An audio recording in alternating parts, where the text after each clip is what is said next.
बच्चों, हम लोग आज पढ़ेंगे संघीय कार्यपालिका के अंतर्गत राष्ट्रपति और राष्ट्रपति के चुनाव और राष्ट्रपति की स्थिति क्या होती है।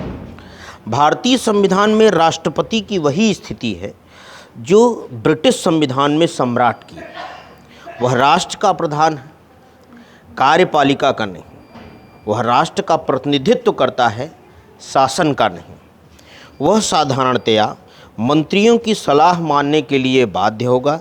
वह मंत्रियों की सलाह के विरुद्ध कुछ भी नहीं कर सकेगा और न ही मंत्रियों की सलाह के बिना कुछ कर सकता है। स्पष्ट है कि भारत का जो राष्ट्रपति होता है वो राष्ट्रपति एक तरह से भारत देश में राजा का पद तो रखता है, लेकिन राजा की तरह कार्य नहीं कर सकता है।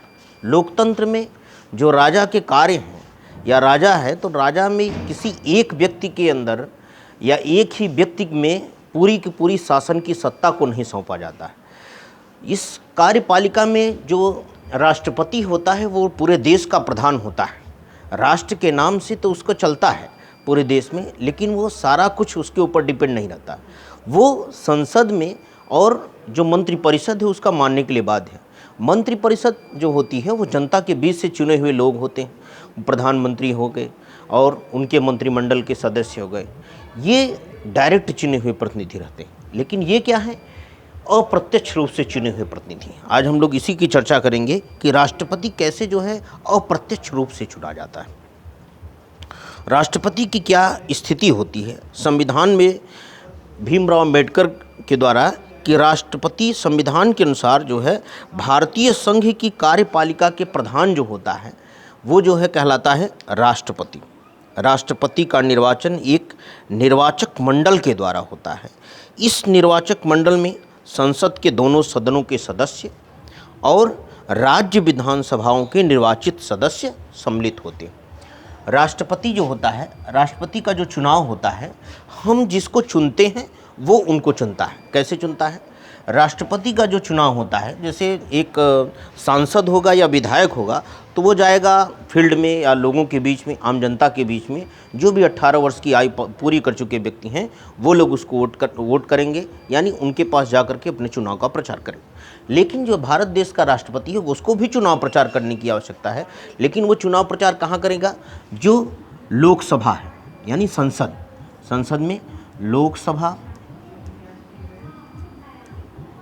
व राज्यसभा। अब लोकसभा और राज्यसभा में जो भी सदस्य होंगे, यानी राष्ट्रपति जाएगा लोकसभा में अपना चुनाव प्रचार करेगा और राज्यसभा के सदस्यों में जाकर के उनके बीच में चुनाव प्रचार करेगा। लोकसभा और राज्यसभा ये संसद के सदस्य हो गए, यानी कुल मिलाकर के संसद के सदस्यों के पास जाएगा लोकसभा और राज्यसभा, प्लस जितने भी राज्य हैं, राज्य में जो भी राज्य के विधानसभा के सदस्य हैं, जो भी विधानसभा के सदस्य हैं,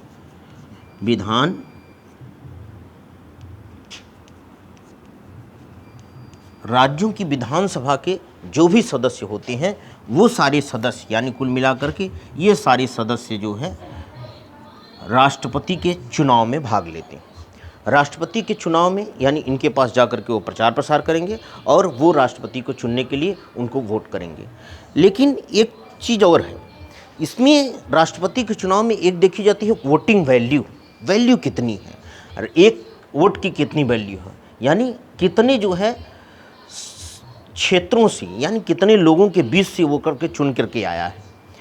जैसे जो छोटे राज्य हैं वहाँ के सदस्यों की वोटिंग वैल्यू कम होगी, जो बड़े राज्य हैं उनकी वोटिंग वैल्यू ज़्यादा है। जैसे उत्तर प्रदेश है तो यहाँ की वोटिंग वैल्यू ज़्यादा होगी, और जैसे गोवा एक छोटा राज्य है तो वहाँ की वोटिंग वैल्यू कम होगी। लेकिन कुल मिलाकर के जो भी चुनाव प्रचार में चुनाव में जो है खड़े होंगे, जो भी प्रतिनिधि खड़े होंगे राष्ट्रपति के चुनाव के लिए, वो लोग लोकसभा, राज्यसभा और राज्यों की जितने भी राज्य हैं उन राज्यों की विधानसभाओं में जाएंगे अपनी वोट लेने के लिए। लेकिन उन निर्णायक मंडल तय करता है कि किस तरह से कितनी वोटिंग वैल्यू है, वैल्यू निर्धारित की जाती है, किस सदस्य की कितनी वोटिंग वैल्यू है, कितने लोगों का प्रतिनिधित्व वो सदस्य कर रहा है, कौन सदस्य, लोकसभा या राज्यसभा राज्यसभा का सदस्य कितने सदस्यों का वो कितने जो है लोगों का वो प्रतिनिधित्व कर रहा है, उसके हिसाब से उसकी वोटिंग वैल्यू निकाली जाती है। इस तरह से इसकी वोटिंग वैल्यू के आधार पर जो भी ज़्यादा वोट पाएगा उसको राष्ट्रपति चुन लिया जाएगा। राष्ट्रपति के बाद एक होता है उपराष्ट्रपति। उपराष्ट्रपति क्या होते हैं, इधर हम लोग आते हैं। उपराष्ट्रपति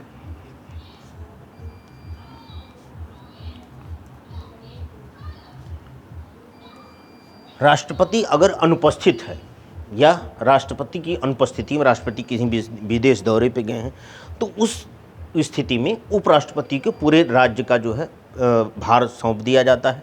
जो भी उनके जो है कार्य होंगे राष्ट्रपति के, उस समय कौन करेंगे, उपराष्ट्रपति करेंगे।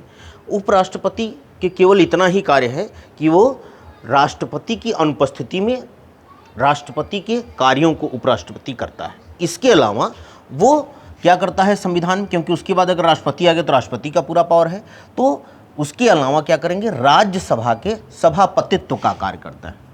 किसके, सभापतित्व। राज्यसभा के सभापतित्व का कार्य, यानी राज्यसभा के जो सभापति होंगे वो कौन होंगे, उपराष्ट्रपति होंगे। इस तरह से, लेकिन ये इनके चुनाव कैसे होगा, लोकसभा और राज्यसभा के दोनों निर्वाचित सदस्य जो होते हैं, ये सिर्फ यही जो है उपराष्ट्रपति को चुन लेती। उनको विधानसभा के सदस्यों के पास वोट मांगने के लिए नहीं जाना है, उनको कोई उनकी औचित्य नहीं है।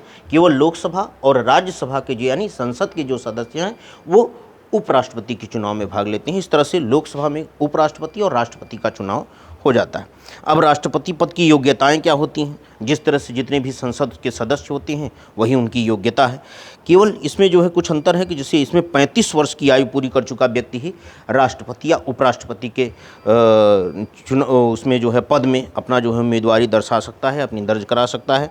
वह भारत का नागरिक होना ही चाहिए। लोकसभा या राज्यसभा का किसी का सदस्य रखने की वो योग्यता रखता है, लेकिन वो सदस्य होगा नहीं, ये ध्यान देने योग्य बात है। अगर वो व्यक्ति लोकसभा या राज्यसभा या विधानसभा किसी का भी सदस्य है तो इस सदस्यता से उसको जो है त्यागपत्र देना होगा, तभी वो राष्ट्रपति या उपराष्ट्रपति के चुनाव में जो है लड़ सकता है, खड़ा हो सकता है। वह संघ या राज्य सरकार के अधीन किसी लाभ के पद में न हो। जितने भी सदस्य होते हैं उनको लाभ के पद में नहीं, इसीलिए वो पहले ही डिक्लेयर है कि वो जो योग्यता रखता है लोकसभा या राज्यसभा के सदस्य बनने की योग्यता रखता है वही जो है बनेगा। वह संसद अथवा राज्य विधानमंडल किसी भी सदन का सदस्य नहीं होना चाहिए, ये विशेष रूप से ध्यान देने योग्य है। केवल इसमें एक उम्र है, वो 35 वर्ष की आयु पूरी कर चुका व्यक्ति ही राष्ट्रपति या उपराष्ट्रपति के उसमें जो है उम्मीदवार बन सकता है। उसके बाद राष्ट्रपति के कार्य, मुख्य रूप से जो कार्य होते हैं, वैसे तो राष्ट्रपति पूरा सभी कार्य करता है। मुख्य रूप से वो कार्य है कि जो भी संसद में, भारत की संसद में जो भी जो है कानून बनना है, बिगड़ना है, योजना है, यानी जो भी कार्य होगा संसद में, जो भी कार्य संपादित हुआ या जो भी कार्य जो है चल रहा है, उन सारे कार्यों का उसमें साइन जो होता है, मोहर होता है, वो राष्ट्रपति का जरूर लगेगा।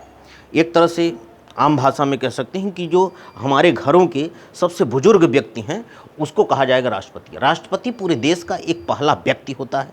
उसके बाद दूसरे नंबर पे आपके उपराष्ट्रपति आएंगे या राष्ट्रपति राजा। पहले भी जैसे जिक्र किया गया कि राष्ट्रपति एक राजा है, तो राजा है तो सबसे पहला व्यक्ति होगा ही, और उनके परिवार के उसी तरह से सदस्य भी, यानी उनका लड़का पहला जो है व्यक्ति भी होगा, उनकी पत्नी जो है पहली महिला कही जाएंगी। इस तरह से ये राष्ट्रपति होंगे। 35 वर्ष की आयु पूरी कर चुका व्यक्ति कोई भी जो है राष्ट्रपति, और जो भी संसद सदस्य की योग्यताएँ हैं उसको रखने वाला व्यक्ति राष्ट्रपति पद के लिए खड़ा होगा और वो उस पर चुना जाएगा।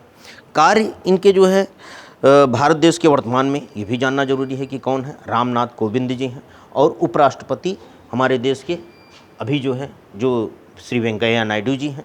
इस तरह से ये हमारे देश के हैं, और इनके जो कार्य होते हैं मुख्य रूप से जो भी संसद के सदस्यों द्वारा संसद में जो भी बहुमत से पारित हो गया कोई भी कार्य है, वो सारे कार्य जो है भारत देश के राष्ट्रपति की सीट पर जाकर के उनका साइन मोहर होकर के तभी वो आगे जो है बढ़ेगा और सब जगह लागू होगा पूरे देश में।